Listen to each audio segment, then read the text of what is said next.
Meu nome é Diego Araújo, sou artista de Salvador, Bahia, Brasil, e eu venho organizando um processo poético, o que eu chamo de estética para o não tempo. E possivelmente esse nome mude para um tempo crioulo.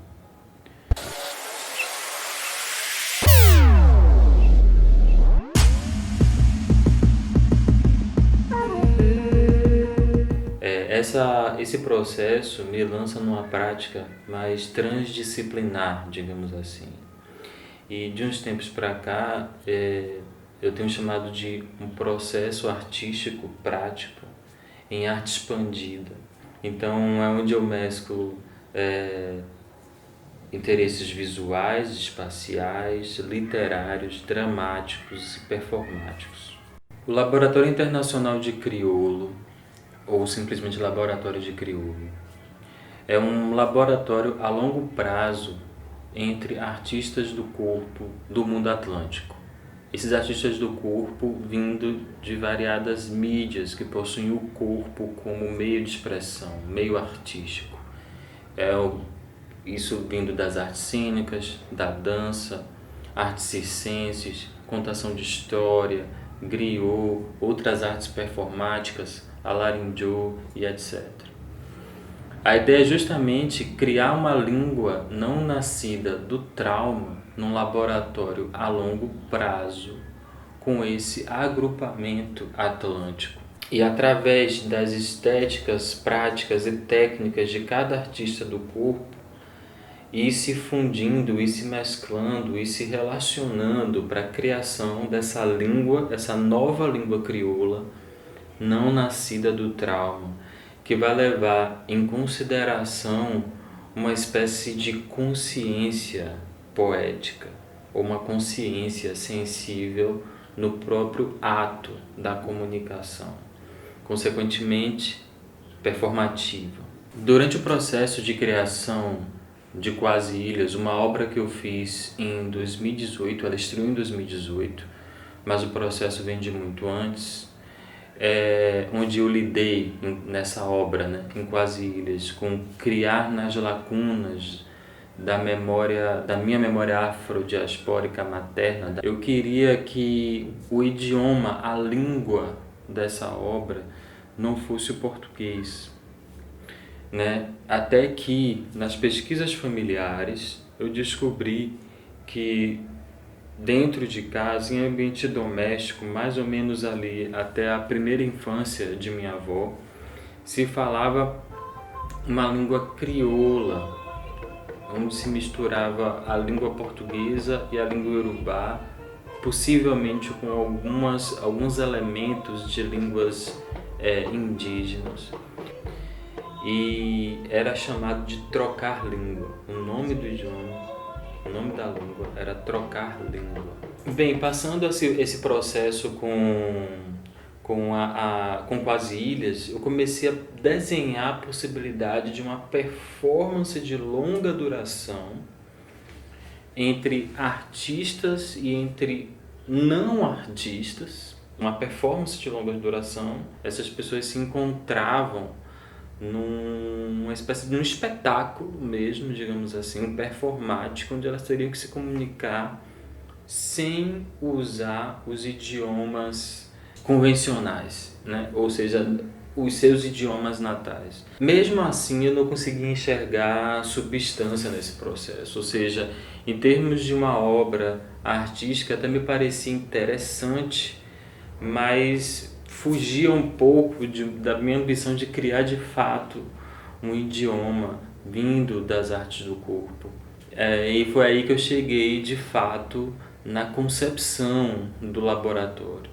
E isso, de certa forma, interage muito com como esses idiomas foram criados, como as línguas crioulas que existem atualmente foram criadas, né? As línguas crioulas do Caribe, as línguas crioulas da África Ocidental, as línguas crioulas brasileiras, digamos assim, que já são extintas, mas nesses contextos, analisando a história da colonização nesses lugares, aí falando de Américas e África, essas línguas nasceram de um aspecto traumático, Ou seja, nasceu nesse contexto onde um certo grupo exercia poder sobre outro grupo, sobre outras pessoas, sobre outros corpos. A cidade do colonizado, ou pelo menos a cidade indígena, a aldeia negra, a Medina, a reserva, é um lugar de má fama, habitado por homens de má fama. Lá se nasce em qualquer parte, de qualquer maneira. Lá se morre em qualquer parte, de qualquer coisa. É um mundo sem intervalos. E aí chega o ponto principal da concepção do laboratório, que é justamente isso: criar uma língua não nascida do trauma. Explorar nosso real em uma perspectiva catártica. Decompor o que nós somos, purificando o que somos pela exposição em pleno sol da consciência dos mecanismos ocultos de nossa alienação. Mergulhar em nossa singularidade, investir nela de maneira projetiva, aprofundar o que somos. São palavras de Edouard Glissant. Então, não é necessariamente essas terminologias do tempo que eu uso, ela não tem necessariamente a ver com cronológico, com não linear. É um tempo mais ligado à experiência, a um tempo de qualidade para se produzir alguma coisa. Quando eu falo de tempo crioulo, é justamente o que eu estava falando sobre estética para o não tempo. São terminologias sinônimas. Uma coisa crioula, ela nasce onde originalmente ela não poderia nascer, né? Mas que uma vez nascida, uma vez existindo naquele espaço, ela assimila o clima, a cultura, as relações. Ela se torna uma existência, uma presença naquele lugar. Então, o tempo crioulo, digamos, é o que pode ser produzido num tempo de qualidade, o que pode nascer, a gente pode chamar de uma consciência sensível ou de uma consciência de crioula, de fato. Nem europeus, nem africanos, nem asiáticos, nós nos proclamamos crioulos. Isso será para nós uma atitude interior, ou melhor, uma vigilância, ou melhor ainda, uma espécie de invólucro mental em cujo interior se construirá nosso mundo em plena consciência do mundo.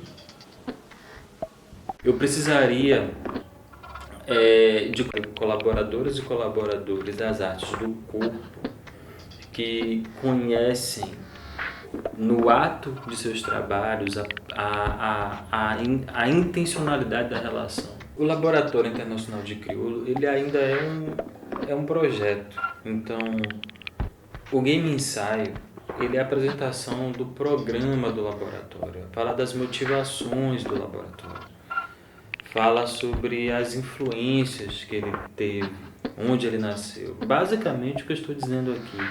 Por isso que é um projeto difícil de eu estar aqui desmontando ele, porque ele ainda não existe fisicamente, digamos assim. Ele ainda está numa certa virtualidade. A forma como ele foi pensado é para ter uma certa interatividade com as pessoas. Depender de como você se relaciona com o game, talvez você não percorra todos os aspectos desse game ensaio, do ensaio propriamente dito. Então, foi feito justamente para tentar até vislumbrar o que seria esse tempo de qualidade. Ele é um game ensaio porque ele tem uma certa jogabilidade, ele tem uma certa dramaturgia, vamos dizer assim, para que você acesse o conteúdo ensaístico. Então ali tem caminhos, percursos, a depender de suas escolhas, você vai dar em outra janela, em outro lugar dentro do game. Então é um ensaio apresentado a partir de uma estética, digamos, escape room, né?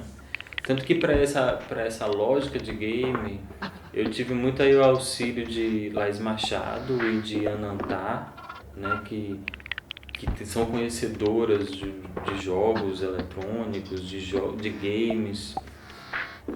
A própria poética de Diana dialoga com